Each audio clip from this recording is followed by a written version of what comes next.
وبه نستعين أما بعد قال الله تبارك وتعالى في كلامه المجيد والفرقان الحميد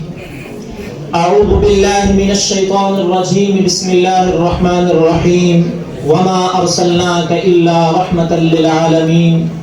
صدق الله العظيم. محمد مصطفیٰ ممتاز ہیں یوں سب رسولوں میں، محمد مصطفیٰ ممتاز ہیں یوں سب رسولوں میں، کہ جیسے ہو گلاب افضل زمانے بھر کے پھولوں میں. ارباب علم و دانش، اصحاب فکر و نظر، منصب انصاف پر جلوہ افروز حضرات حکم، یہ دنیائے آب و گل اس بات پر شاہد و عادل ہے کہ آنے کو تو اس دنیا میں لاکھوں مصلحین و صالحین آئے، کروڑوں بندگان خدا اور زہاد مکرم آئے، لیکن جو بھی آیا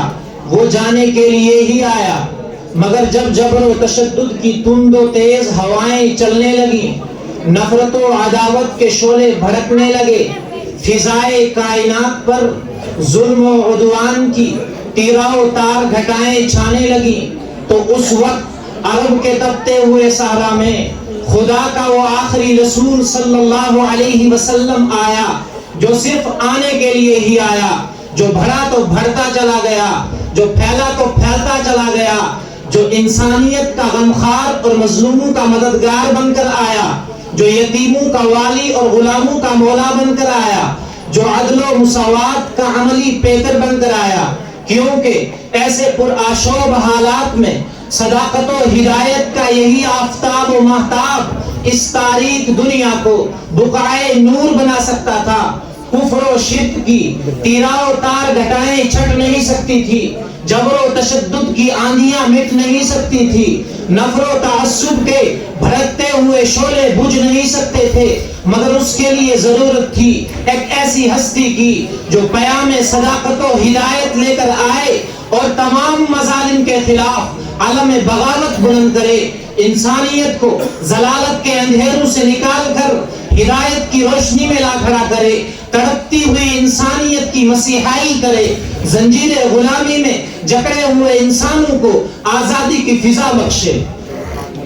گرامی قدر سامعین، اس جہان رنگ و بو میں بارہا روح پرور بہاریں آئیں، لیکن یہ وہ تاریخ ہے جس کے انتظار میں پیر کوہن مدت ہائے دراز سے لیل و نہار کی کروٹیں بدل رہا تھا. کارکنان قضا و قدر کی بزم آرائیاں، عناصر کی جدت ترازیاں، ماہ خورشید کی فروغ انگیزیاں، ابر و باد کی تردستیاں، عالم قدس کے انفاس پاک، توحید ابراہیم، جمال یوسف، معجزہ ترازی موسیٰ، خانود عیسیٰ، یہ سب اس لیے تھے کہ شہنشاہ کونین کے دربار میں کام آئیں گے.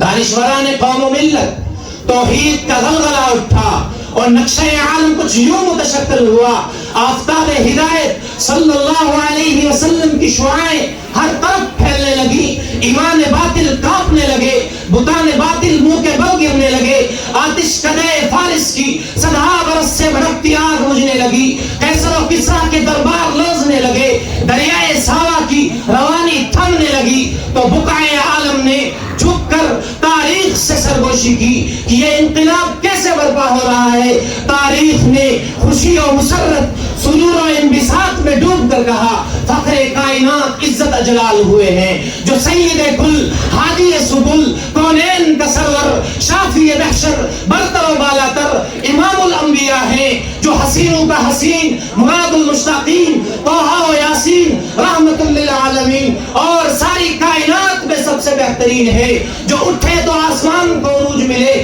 جو بیٹھے تو دھرتی کو سکون ملے، جو مسکرائے تو ستارے چہچہانے لگے، جو بولے تو عنادل چہکنے لگے، جسے پسینہ آئے تو گلشن مہکنے لگے، جو قدم اٹھائے تو سنت بنے، جو قدم رکھے تو جنت بنے، جس کی طلعت سے صبح کو سویرا ملے، جس کے غصے سے دوزخ ابلنے لگے، جس کے تبسم سے جنت میں چلنے لگے، جو تاجدار فقر و غنا بھی ہیں، جو رازدار جود و سخا بھی ہیں، جو سر و سجدہ سر و کب بھی ہیں، تدبر جس کی لوح جبی ہو، ہدایت جس کے روح انور کا دیدار ہو، شان و شوکت، عظمت و رفعت جس کا سراپا ہو، طاقت و قوت مزگان عشق کا اشارہ ہو، علوم و فنون جس کے گھر کے غلام ہو، سیاست و حکمت جس کے گھر کی باندھی ہو، رفعت و اعلی نسبی جس کا تمغہ امتیاز ہو، وشب الستو کا بدر الدجا، صبح کائنات کا شمس الضحیٰ، مصدر سعادت لا انتہا، ماہ نیم ماہ جہاں صفا، شافی محشر و سردار انبیاء،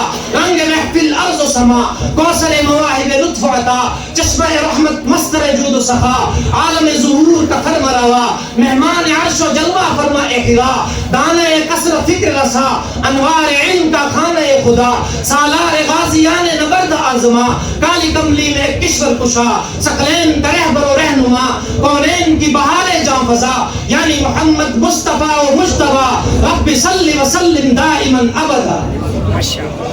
بلکہ ان تمام مدائح و تعریفات اور نعت و منقبت کے جذبات کے بعد بھی ببانگ دہل یہ اعلان کرنا پڑے گا، ہزار بار بشویم دہن ز مشک و گلاب، ہزار بار بشویم دہن ز مشک و گلاب، ہنوز نام تو گفتن کمال بے ادبیست۔